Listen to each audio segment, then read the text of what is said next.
retrievers are native to Scotland. Their lineage dips into the bloodlines of wavy or flat-coated retrievers and a variety of spaniel from along the southern border named the Tweed Water Spaniel. First known as yellow retrievers, Goldens gained recognition in the 19th century through the efforts of Sir Dudley Marshbanks, later known as Lord Tweedmouth. Surrounding the area where Tweedmouth lived are rolling moors and harsh terrain. There are lakes and rushing streams, snow-capped mountains and dense woodlands inhabited by game. A region that for centuries has attracted sportsmen, royalty, and vacationers into its vast wilderness. In the district of Inverness lies his famous hunting preserve called Gwissacan, meaning land of the firs. Adjacent to the spacious old barn are ancient pastures, where sheep, cattle, and deer roam at will. A wooded road takes us to Gwissacan House, now standing in stately ruin.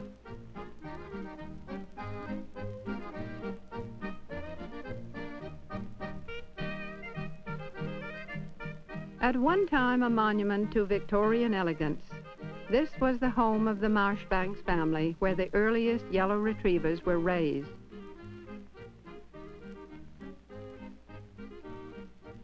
This work by Sir Edwin Landseer was painted in 1839, 30 years before Tweedmouth's first recorded litter of the breed.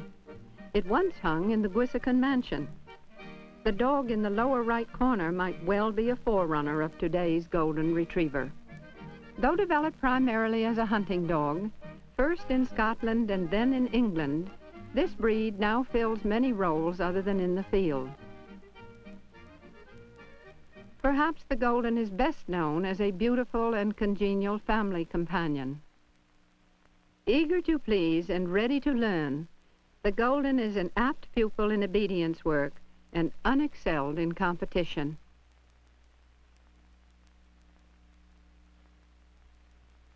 His keen sense of smell enables him to follow a trail for miles. He can track lost persons or locate hidden objects. The ability to track over a long period of time requires stamina, concentration, and perseverance.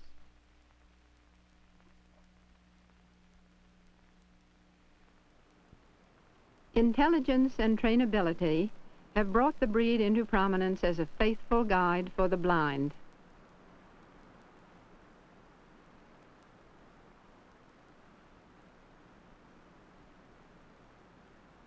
Here we see a young dog in training.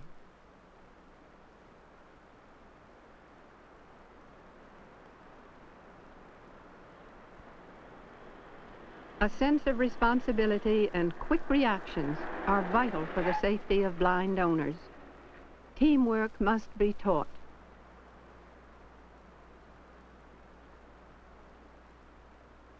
When exhibitors and breeders meet at shows to compare their dogs with others and to compete for championship awards, there is an abundance of excitement and anticipation.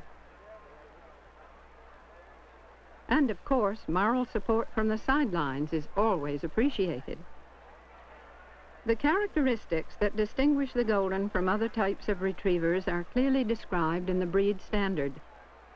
Though temperament cannot always be determined in the show ring, attitude does count, and it is here that judges should seek the animals whose type and conformation most closely resembles the ideal. There are many variations from what is correct or incorrect in structure and movement. All should be evaluated in the order of importance. But underlying all considerations is the fact that the Golden was originally bred as a sporting dog for the retrieving and conservation of game.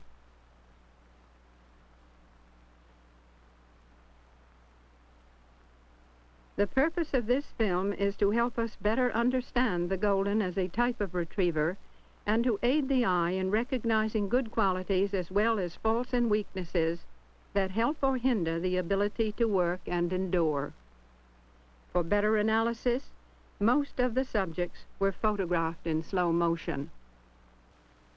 The wide range of color from dark to light is one of the interesting features of the Golden Retriever breed. Each fancier has his own preference. However, always correct is the coat of lustrous gold with lighter feathering. The ideal coat is of medium length, firm with good undercoat but not coarse or silky, and may be straight or wavy, but in either case should lie flat against the body. A wavy patch over the rump is quite common. Open, very rough or curly coats are seen now and then, not a desirable feature, especially if one plans to show. Texture and length of coat are important considerations. The Golden should shed water easily and quickly, and such a coat collects fewer burrs in heavy brush. No matter how beautiful, a soft, heavy coat can hold a burdensome amount of water. Have you ever sat in a duck blind with a wet dog? Expression is a key element in true breed type. It should denote kindness, gentility, intelligence, and trustworthiness.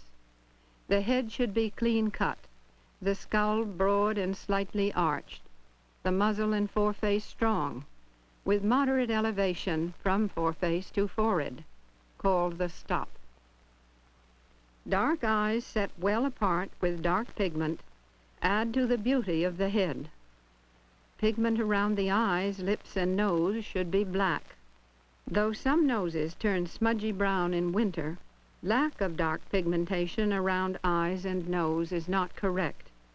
The cowlick running up the foreface of this dog hurts her expression. Ears should be of medium length. No amount of trimming can correct the ear that is this long and heavy.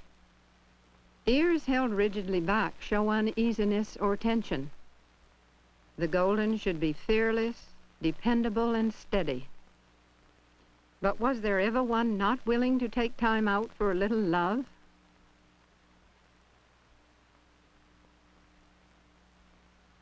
Excessive flues tend to collect saliva, feathers, and other debris, and the loose skin contributes to throatiness.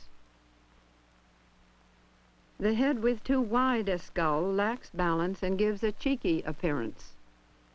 The round skull on the right contrasts with the more correct dome on the left. Ears that set low accentuate the occiput at the back of the skull, and the inadequate stop gives the head a plain look. This profile is marred by a down face or Roman nose. Notice the better outline, ear set, and expression of this young dog. An attractive head can be impaired by missing teeth, a serious degenerative fault. When deeply ingrained in a bloodline, missing molars tend to weaken structure of the lower jaw. The fault leaves an ugly gap. It is seen again in this dog, that also exhibits a poor profile. In establishing a breeding program, one cannot deny the help of lady luck, but it is experience based on understanding together with careful observation that contributes to lasting success. A strong brood bitch from sound ancestry is a good start. But even for the best, motherhood can at times be trying, and she's entitled to a break, providing, of course, a reliable babysitter is available.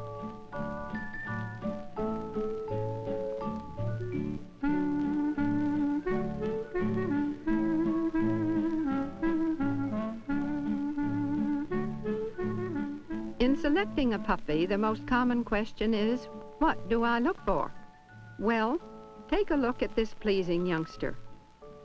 Though he appears to slant a little too much in the croup, there is correct bend in the stifle and hock joints. Viewed from the rear or front, the legs stand straight, and they remain straight as he moves. This is correct. This older pup shows a good top line with the base of the neck merging gradually into the shoulders, The front and rear quarters match, giving him a balanced appearance. He has good substance, and the paws are round with thick pads. However, when this pup is viewed from the front, there is a suggestion of elbowing out, a fault that becomes more obvious as he moves toward us. Notice how the elbows twist.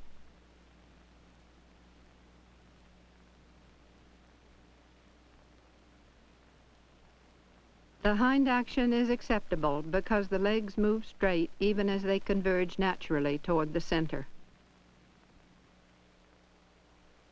By contrast, this puppy illustrates the fault of moving close. The hocks turn in, weakening rear action. A good moving pup may go wrong for various reasons during adolescence. However, a bad mover seldom improves as an adult. For example, here is the Golden you just saw a year older, showing the same gait problems as when a youngster. The rear quarters swing on a bias to the front called sidewinding or crabbing, the latter term derived from the sea crab that moves forward sideways.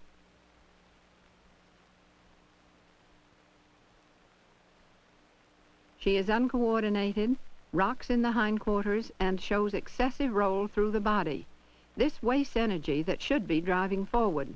Her head position as she watches her handler further accentuates the problem.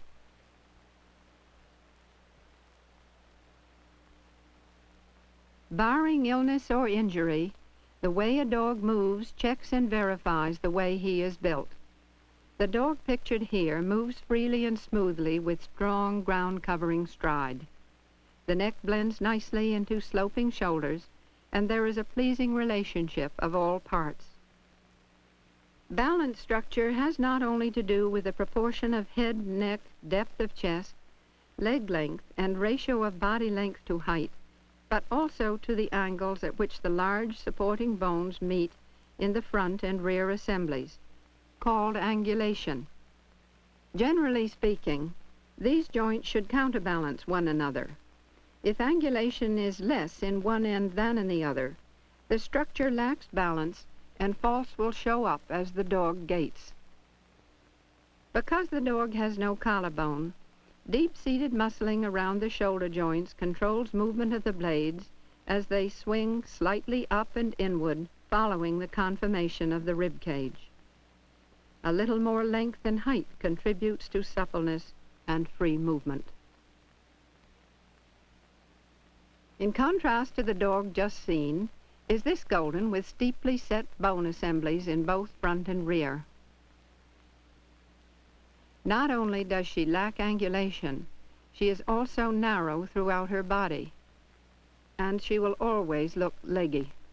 These imperfections lessen working efficiency and affect buoyancy when swimming. Note the difference in height between these two dogs. The female is too tall. He thinks she's perfect. Here, the abrupt juncture where the base of the neck joins the withers tells of steep shoulders, but rear angulation is good.